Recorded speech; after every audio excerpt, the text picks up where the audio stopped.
এই চিন্তা করে হযরতে জাকারিয়া আলাইহিস সালাম আল্লাহ তাআলার দরবারে দোয়া করে। জাকারিয়া নবী কি বলে? হুনালিকা দাআ জাকারিয়া রাব্বা।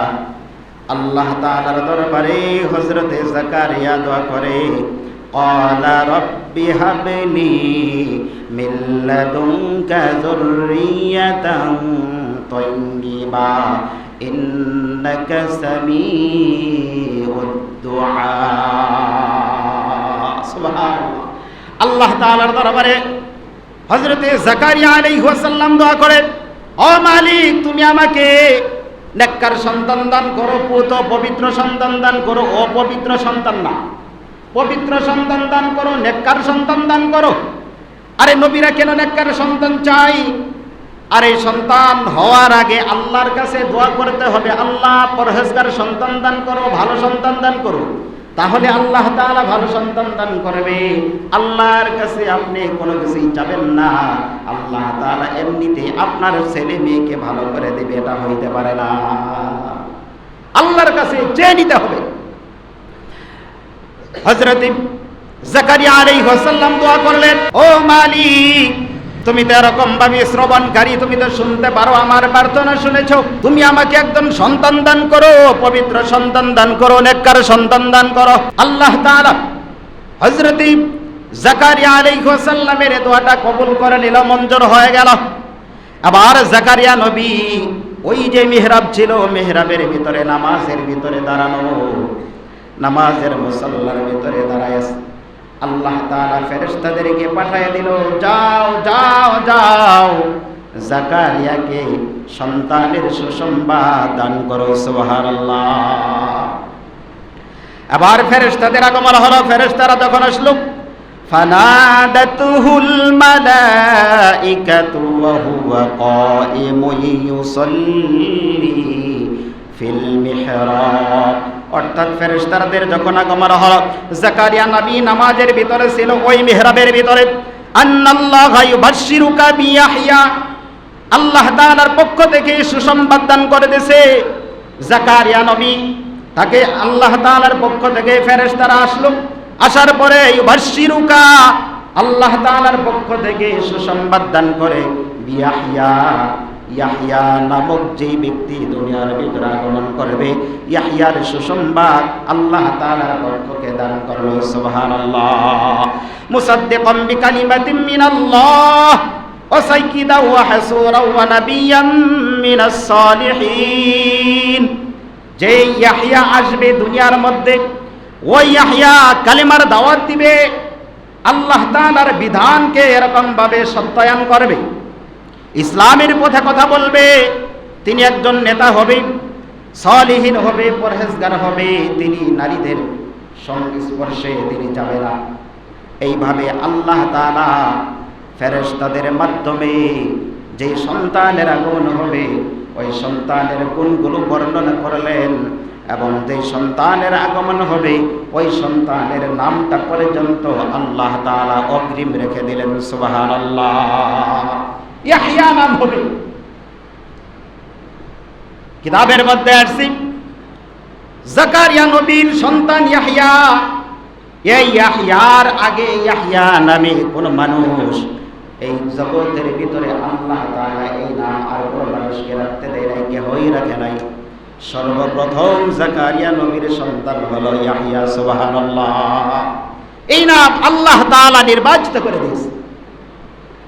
আবার যখন জাকারিয়া নবী শুনতে পারলেন তার সন্তান হবে, সব কিছুই হবে, দোয়া কবুল হয়েছে, জাকারিয়া নবী চিন্তা করে, আল্লাহ, আমিও বয়স্ক হয়ে গেছি, আমার বউ যে আছে, আমার বিবি আছে, সে হলো বান্দা, তার কোনো সন্তান হয় না।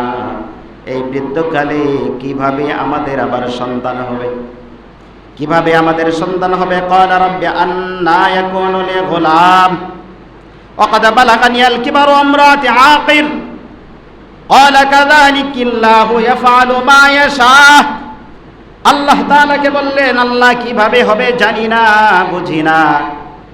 আল্লাহ তাআলা বলে, কাযালিক, আমি যাকে ইচ্ছা এমনি ভাবেই দিয়ে থাকি। জাকারিয়া নবী বলে, ঠিক আছে বুঝলাম, তবে তার আলামত কি হবে, সিমটম কি হবে, ওই আলামতটা আমাকে আপনি একটু বলে দেন। জাকারিয়া নবী বলে, আমার যে সন্তান হবে, আমার বিবির গর্ভে সন্তান আসবে, এটা কিভাবে জানবো? এরপরে আয়াতে আল্লাহ তাআলা বলেন, ক্বালা রাব্বি জাআলনি আয়াহ, ক্বালা আয়াতুকা আল্লা তুকাল্লিমান নাসা সালাসাতা আইয়ামিন ইল্লা রামসা ওয়াযকুর রাব্বাকা কাসীরাও ওয়াসাব্বিহ বিল আশিয়্যি ওয়াল ইবকার। আল্লাহ তাআলা বলে দিলেন, ক্বালা রাব্বি জাআলনি আয়াহ, এখন থেকে তুমি শুরু করবা।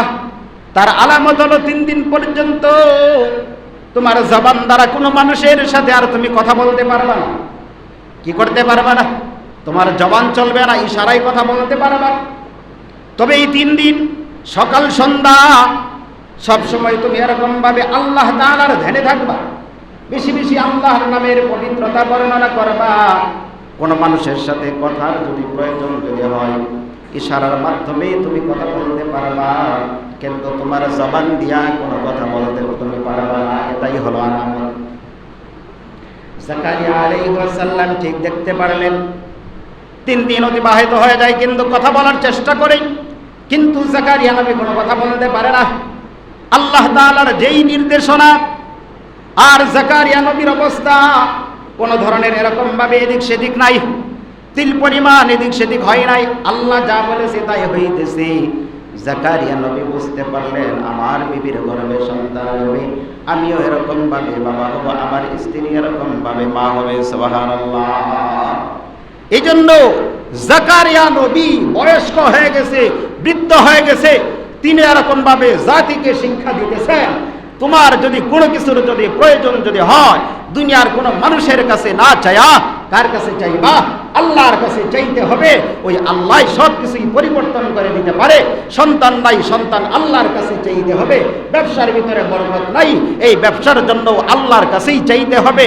মাজারে বাজারে ওই ডেক দিয়া, সিন্নি দিয়া, খিচুড়ি দিয়া কোনো কিছুর আশা করলে শিরিক হবে, কুফরি হবে, গুনাহ হবে। আরে মাজারে যেই বেটা মারা গেছে, তার মাজারের আশেপাশে তার যদি এত ক্ষমতাই থাকতো, কত কুত্তা বিলাই এরকম ভাবে ঘোরাফেরা করে, এগুলাই তো সে ফিরাইতে পারে না। কি তোমার আকল কোথায় যায়? যেমন ইব্রাহিম আলাইহিস সালাম, কথা প্রসঙ্গে কথাটা মনে পড়লো, ইব্রাহিম আলাইহিস সালাম যখন তার বাবাকে বিভিন্নভাবে বুঝাইতেন, বুঝে না, এক পর্যায়ে কোরআনের মধ্যে এই কথাটা আসছে, দউফা তালিব ওয়াল মাতলুব, যে এই মূর্তিগুলার যারা পূজা করে, অনুসরণ করার চেষ্টা করে, এই মূর্তিগুলা এত দুর্বল যে এদের শরীরের মধ্যে, ঠান্ডা মাথায় আপনি যদি বোঝার চেষ্টা করেন, মশা মাছি কত ধরনের ময়লা আবর্জনা পড়তেছে, এবং কি কুত্তা যদি মুত্তাব যদি দেয় তার মুখের মধ্যে, ফেরানোর মতো কোনো ক্ষমতা নাই। তাহলে যার শরীরে পেশাব করলে ফিরাইতে পারে না, ওই মূর্তি আপনার আমার ভালো এবং মন্দ কিভাবে করবে? আর অন্যদিকে হলো নিজ হাতেই আপনি বানাইলেন, নিজ হাতেই সেটাকে প্রভু মানেন, এটা বোকামি ছাড়া, জ্ঞানহীন মানুষ ছাড়া আর কোনো কিছুই না। তো এই জন্য যা কিছু চাবো আমরা আল্লাহর কাছে চাবো, দুনিয়ার কোনো মানুষের কাছে না চাই, আল্লাহর কাছে চান। আল্লাহ যদি চায়, অকল্পনীয় বিষয় আপনাকে আমাকে আল্লাহ তাআলা দান করতে পারে। তো এই জন্য জাতির পিতার পক্ষ থেকে যে সমস্ত নির্দেশনা, যে আদর্শগুলো আছে, ওই আদর্শগুলো আমরা যদি গ্রহণ করি, আল্লাহ তাআলা আমাদের এই সাংসারিক জীবনে, এই দুনিয়ার হাইসিয়তে আল্লাহ তাআলা আমাদেরকে শান্তি দান করবেন। আল্লাহ তাআলা আমাদের সবাইকে তৌফিক দান করুন।